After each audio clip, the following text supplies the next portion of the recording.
Hello investors, 31 जनवरी 2026 को Nitin casting के promoters ने डिस्क्लोजर दिया कि प्रमोटर्स ने वॉलेंटरी डिलिस्टिंग का इंटेंशन एक्सप्रेस किया है। प्रमोटर्स लगभग 71% होल्ड करते हैं और पब्लिक के पास सिर्फ 28% शेयर्स बचे हैं और अब कंपनी वॉलेंटरी डिलिस्टिंग करना चाहती है। मतलब प्रमोटर्स को 90% थ्रेशोल्ड क्रॉस करने के लिए अप्रॉक्सीमेटली 18% शेयर्स की जरूरत पड़ेगी। सवाल ये है, क्या ये फेयर एग्जिट होगा या स्ट्रैटेजिक स्क्वीज आउट? आज हम ब्रेक डाउन करेंगे दोस्तों नितिन कास्टिंग लिमिटेड का कंप्लीट डीलिस्टिंग केस, नंबर्स के साथ, रेगुलेशन के साथ और स्ट्रैटेजी के साथ।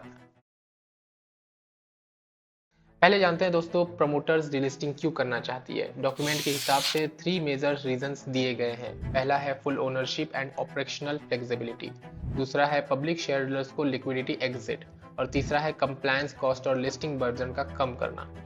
अब एक्सपीरियंस्ड इन्वेस्टर के नजरिए से देखें तो अगर कंपनी अंडर वैल्यूड है, प्रमोटर्स क्वाइटली फुल कंट्रोल लेना चाहती है। अगर लॉन्ग टर्म एक्सपांशन प्लान है तो प्राइवेट रहना उनके लिए इजी होता है, और अगर फ्यूचर रिस्ट्रक्चरिंग, मर्जर या एसेट मोनेटाइजेशन की बात है तो पब्लिक स्क्रूटनी अवॉइड होती है। इसलिए हमें नंबर्स और इंटेंट दोनों को समझना जरूरी है। पहले दोस्तों कंपनी का बोर्ड अप्रूवल और ऑफिशियल कंफर्मेशन आया जो कि 20 फरवरी को 2026 को बोर्ड मीटिंग में वॉलेंटरी डीलिस्टिंग की प्रपोजल को अप्रूव किया गया। बोर्ड ने डीलिस्टिंग अप्रूव किया, ड्यू डिलिजेंस रिपोर्ट को रिकॉर्ड किया और ऑडिट रिपोर्ट को रिकॉर्ड किया, पोस्टल बैलेट प्रोसेस को अप्रूव किया है, स्क्रूटिनाइजर अपॉइंट किया है और सबसे importantly floor price officially inform किया जो कि लगभग 273.36 पर शेयर है। फाइनल प्राइस जो है वो RBB यानी रिवर्स बुक बिल्डिंग से डिसाइड होगा।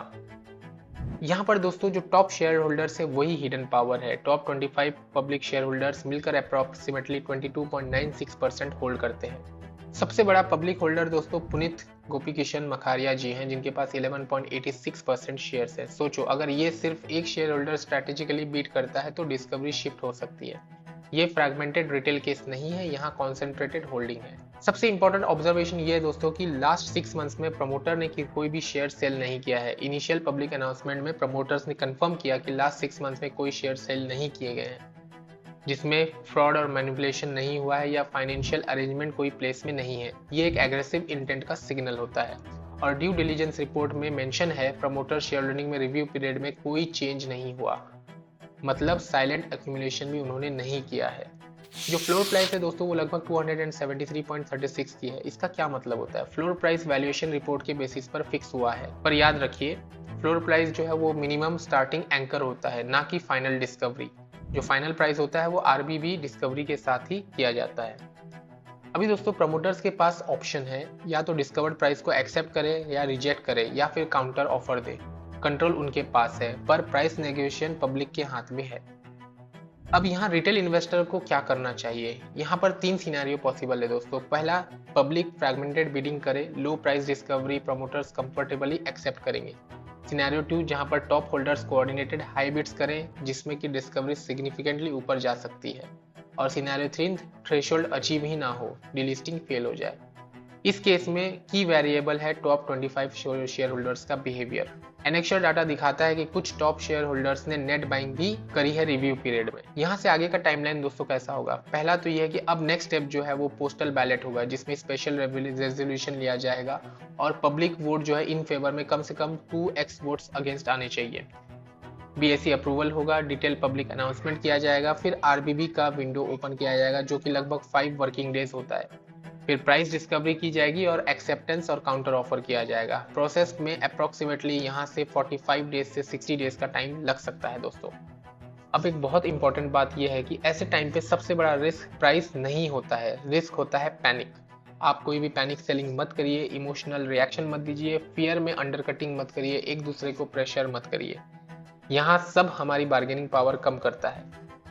अगर शेयर होल्डर्स मार्केट में फियर में डंप करते हैं तो नेचुरल नेगोशिएशन जोन कंप्रेस हो जाता है। डीलिस्टिंग एक वन डे इवेंट नहीं होता है, ये एक स्ट्रक्चर्ड प्रोसेस है। फाइनल प्राइस डिपेंड करता है कि आपकी शेयर होल्डर डिसिप्लिन कैसी है, रैशनल बिडिंग कैसी है, पेशेंस कितना रखा आपने और डाटा बेस्ड डिसीजन आपने कितना लिया, ना कि व्हाट्सएप फियर से। इस तरह की पैनिक सेलिंग से no one benefits except opportunistic buyers. Last में फाइनल बात यही है दोस्तों कि ये कोई लॉटरी नहीं है, ये एक स्ट्रक्चर्ड नेगोशिएशन होगा। जो लोग पेशेंस रखेंगे, मैथ्स फॉलो करेंगे, थ्रेशोल्ड समझेंगे, वो बेटर आउटकम लेंगे। जो लोग सिर्फ एक नंबर पे अटक जाएंगे या तो वो मिस करेंगे या तो स्ट्रेस में रहेंगे। मैं आपको हर स्टेज पर गाइड करता रहूंगा। अगर आप सीरियस शेयर होल्डर हो तो इस वीडियो को सेव करो। आरबीवी वीक में ये ब्लूप्रिंट आपके लिए काम आएगा। मैं अपने टेलीग्राम ग्रुप पर टाइम पर इस स्टॉक को लेकर के जो भी इंफॉर्मेशन अवेलेबल रहेगी मैं आपके साथ शेयर करते रहूंगा, और जो भी स्ट्रैटेजीज रहेंगी मैं आपके साथ डिस्कस करते रहूंगा। इसीलिए अगर आप मुझे टेलीग्राम ग्रुप पर ज्वाइन करना चाहते हैं तो उसकी लिंक मैं आपको डिस्क्रिप्शन में दे रहा हूँ। आप वहाँ से मुझे ज्वाइन कर सकते हैं टेलीग्राम ग्रुप को, और मेरे से direct one on one basis पे आप मुझे डिस्कशन भी कर सकते हैं। तो दोस्तों आज के इस वीडियो में इतना ही। Thank you very much. Happy investing. दोस्तों अगर आप अभी तक मुझसे टेलीग्राम पर, इंस्टाग्राम पर और ट्विटर पर कनेक्टेड नहीं है तो आप कनेक्ट हो जाइए। मैं उन सब के लिंक्स आपको डिस्क्रिप्शन में दे दूंगा। वहाँ जा करके आप मुझसे वन ऑन वन कोई भी किसी भी स्टॉक के बारे में या कुछ भी चाहिए आपको इन्फॉर्मेशन तो आप ले सकते हैं। मैं आपको पूरी कोशिश करूंगा हेल्प करने की, बिकॉज मैं चाहता हूं कि रिटेल इन्वेस्टर्स जो है वो एम्पावर हो, सीखें और इन्वेस्टिंग करें और स्मार्ट डिसीजंस लें।